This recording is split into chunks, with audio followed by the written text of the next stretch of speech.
Hello guys.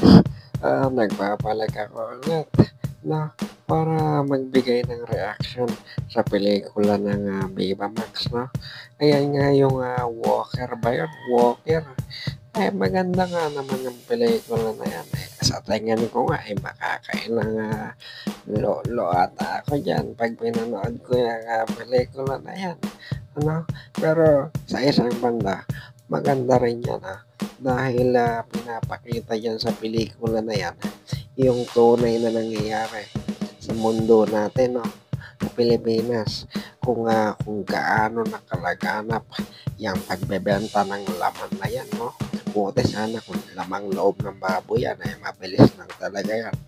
Pero kasi iba na yung grabe na yung mundo natin ngayon, pati laman ng tao binibenta na.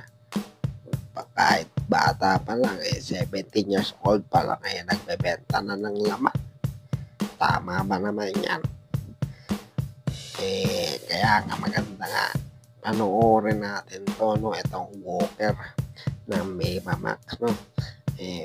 Maganda yung konsepto ng pelikula na to, pero tingin ko makakailang lolo na naman ako nito.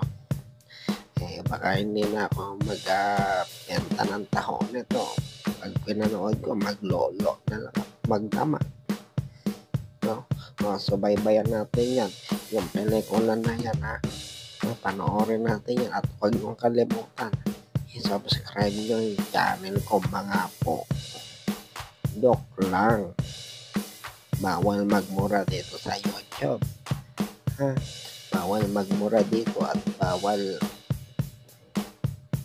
sige na magbebenta pa ako ng taho panoorin nyo yung pelikula na yan, maganda yung konsepto niya.